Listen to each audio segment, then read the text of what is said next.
I'm Helmut Gunther, and welcome to this special presentation of Los Santos News.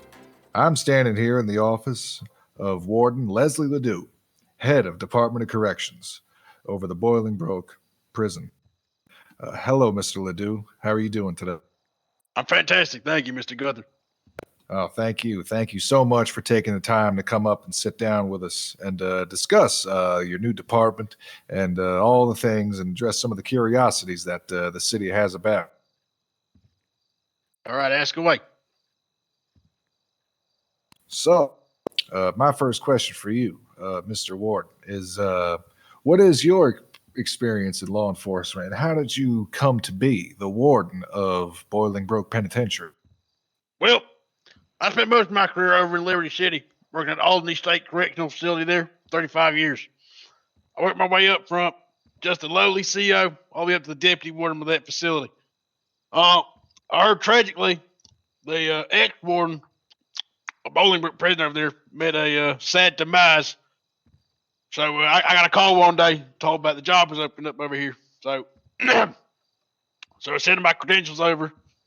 And then got called for an interview, got the job. Pretty much that. But yeah, like I said, most of my life, Albany State Correctional Facility over there in Liberty City. Then came over I here. see. Extensive. So, and how does the prison system out west here in San Andreas compare to the East Coast? Out here, they a bunch of teddy bears. Ain't nothing like out over in Liberty City. Over in Liberty City, they talk about hard, real gangsters. Lifers, murderers, all that. Out here, they a bunch of teddy bears. A cakewalk. Oh, so you're finding your tenure here at in San Andreas pretty relaxing, huh? Yeah, definitely. I think that's the exact word I'd use. Sleepy Sandy is what I like to call it up here. Yeah. Many people would have a lot of words for Sandy, maybe another S word, a couple of them anyway, but I hear Sleepy is definitely one of them. Right. Compared to other law enforcement training, such as Liberty City PD or Los Santos Police Department or Blaine County Sheriff's Office, which I know you work very close with, what would you say or how would you compare the training process for the Department of Corrections compared to those other law enforcement agencies? I'm gonna have to stop right there, Mr. Gunther. We are not. I just want to get intent clarity out of the way. We're not a law enforcement agency, okay? The Department of Corrections does not enforce the law. We're not there to make sure people are. We're there to make sure they're safe and rehabilitated in the prison. We have no rights, no jurisdiction to enforce the laws of the city. It's not our job. But in terms of training, what we do, we put our COs through an intensive week-long process where they have to conduct 3 separate training sessions, as well as they are evaluated through the whole time in these training sessions. They're trained on all sorts of things from dealing with inmates, both in a physical and a non-physical way. They're trained in how to transport prisoners, how to get them from A to B, from the cells to the jail. We're trained in conflict de-escalation mainly. We're trying to keep people safe inside. That's our main aim. Yes, yes. Talking about prison life and time in there, doing a thing, their rehabilitation. What do you consider the most effective approach to handling difficult or disruptive inmate? When I say the greatest weapon of a CO is their vocal cords, it's the best thing we can do. We train our COs extensively in conflict de-escalation. Their main aim is to make sure these guys stop beating the piss out of each other, start hugging each other, holding hands, having a sing song. That's our main. If we can get these people turned from violent criminals into good rehabilitated members of society, we've done our job right.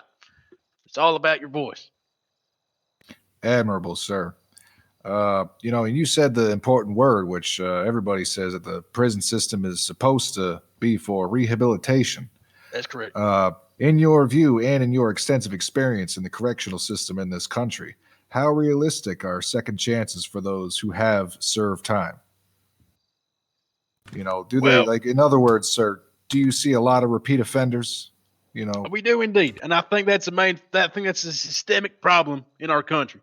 I think that the government resources available people out there on the outside are not supportive enough. They're not there for people. So all they can do is reoffend. But we do our job best we can, make sure when they're with us inside the big house, they're changed. We try our best. It's all we can do.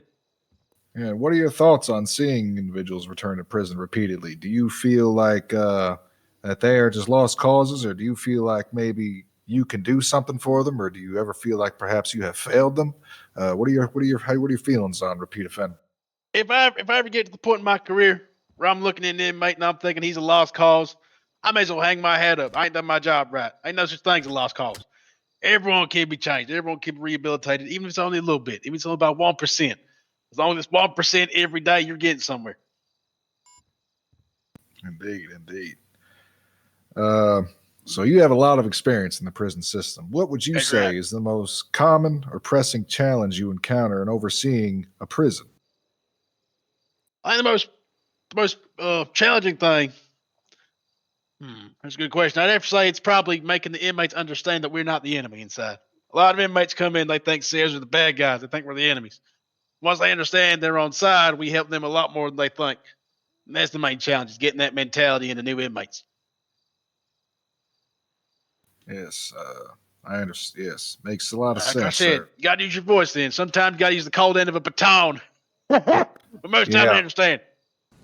yeah. And speaking of which, I know you taught de-escalation, but I know there has been some accusations. And how do you respond to accusations of alleged excessive force or potential brutality within the Bolingbroke Penitentiary? I've never heard any accusations. They've not brought to me in official capacity, so I care not to comment on that. I understand. Uh, was there? How many employees do you have employed at the DOC? I think around maybe 20 or so, like that. Understood. Couple questions about just Bolingbroke itself. Have there been any escape attempts or successful escapes so far during your tenure? Oh, they've tried. Believe me, Gun, they've tried, but they failed 100% of the time. Ain't no one got out my custody just yet. Hmm. And did any of them were there any of them prevented escape with lethal force, or is it always non-lethal apprehension? One thing is, once they outside my walls, they the PD's problem. And the PD do what the PD got to do.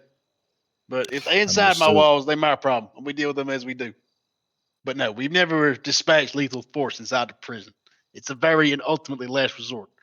Not something I like to do. Gotcha. Understood. Understood. Uh, one final well, I think that's about all the questions I have for you. Mhm. Warden, is there anything you would like to say? Any final words for the folks out there that are going to be watching this program? I'll say out there to folks out there, if you find yourself inside my jail, just know we COs are your friend. We're not the enemy. You work with us, we'll work with you. All right, all right. This has been Helma Gunther sitting down with Leslie LeDoux, Warden of Bolingbroke Penitentiary. Thank you, Mr. LeDoux, for your time, Thank and you. we appreciate you. No All problem. right, Anytime. take care.